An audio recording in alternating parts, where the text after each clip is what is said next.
درود و سلام خدمت شما دوستان عزیز و همراهان گرامی.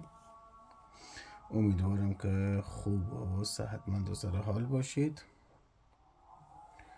برای شما یک فتیله گشایش کار آوردیم عزیزان. گشایش کار برای اشخاصی که کاربارشان مدته هست که احساس میکنن که اصلا خوب نیست، خوب نمیگذرد. چند علت می داشته باشد که علتاشو بعدا برای شما میگم. میریم برای اینکه فتیله رو برای شما آموزش بدم.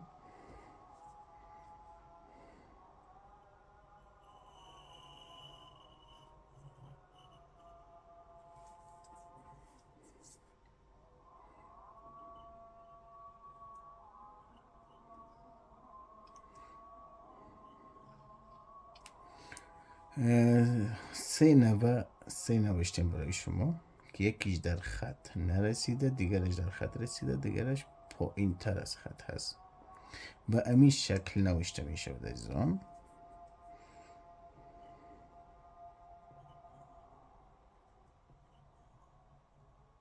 این هم عین شکل،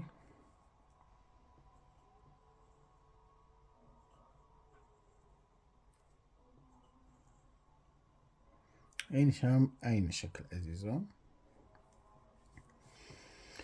بعد استقامت همون مهر و یا داستان مؤکلی زده می شده عزیزان.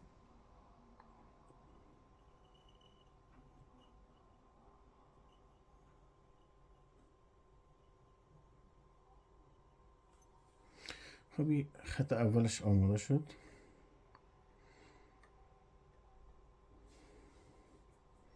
بعد میریم به خط دومش.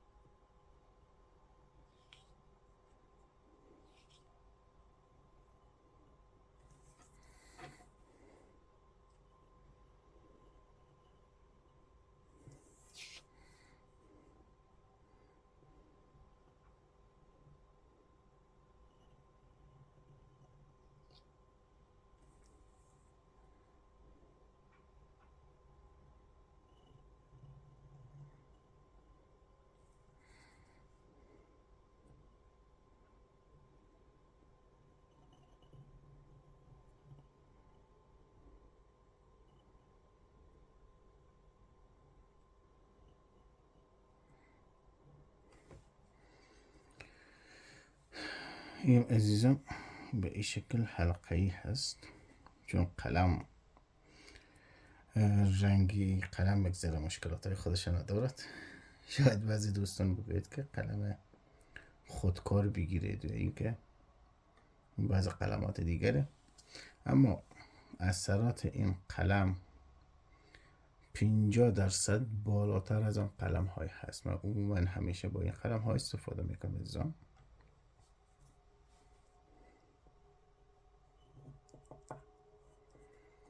گشاده گردد،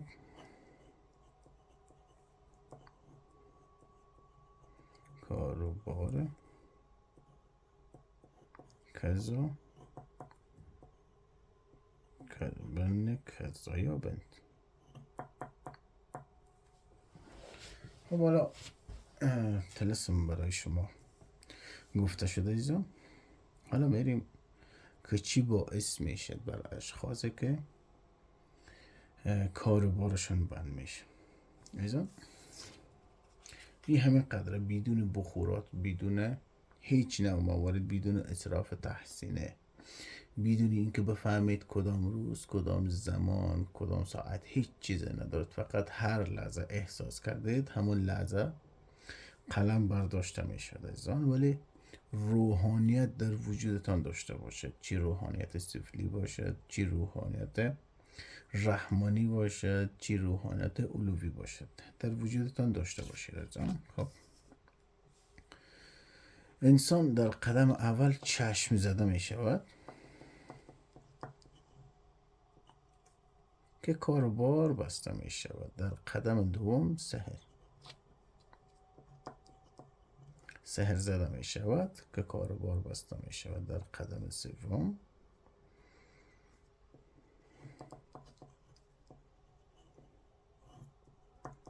ستاره شخص ضعیف می شود. در قدم چهارم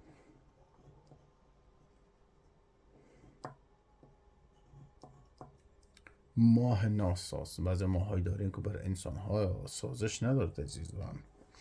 پنجم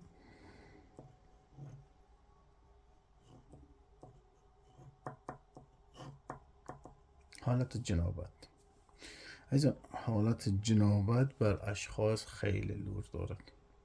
یعنی اینکه شب یا زن شوهری با هم دیگر روابط می داشته باشن، و یا اینکه شخص خودش کدام مشکلات می سازد، یا این که بعضی موضوعات هست که شیطان بازی دادگی می گوییم از اون می باشد. این اشخاص اگر شب این حالت برایشان پیش آمد، صبح با همون حالت بدون دوش گرفتن بروند بیرون، نور آفتاب بر اینها بدمد، برای اینها خیلی مشکلات ها پیش می آید، ولی خود شخص نمیفهمه که چی حالت شده چی حالت نشده. اگر قانون عیسویت یا یهودیت این کشورها رو ببینید عزیزان، همهشان صبح که از خواب بالا میشن دوش میگیرن.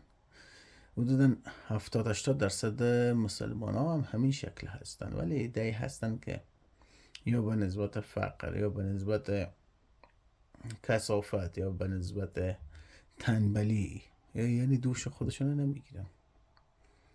این کارها بر انسان خیلی اثرات دارد عزیزان. در این حالت ها، در این 5 حالت انسان کاروبارش بسته میشه. بعد این فتیله که ساخته شده عزیزان، بخور نیاز ندارد عزیزان، این اصراف تحسین نیاز ندارد، هیچ نوع شرایط ندارد. همین لحظه احساس کردید کاروبارتان بسته است، از این یک کاپی بکشید، چیزی که من برای شما کشیدم، فقط آتش بزنید، کاروبارتان گشاده میگردد. و یا اگر این که روحانیت کامل ندارید، ارتباط بگیرید. روحانیت کامل یعنی یا چله سپری کرده باشید، یا اینکه اگر در قدم علوی هستید یا در موضوعات رحمانی هستید یا در موضوعات سفلی هستید، در اونجا قدمات گذاشته باشین. یعنی حدودا 5% اگر شما قدم گذاشته باشید، شما می توانید این عمل را اجرا کنید. بعد به این شکل لاه زده میشه عزیزان.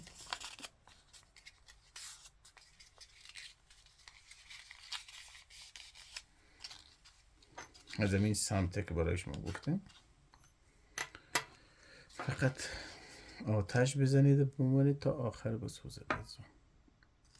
کاربارتان گشاده میگردد انشالله. چیزی دیگر به گفتن نماند. شب و روزگار خوش داشته باشید عزیزان.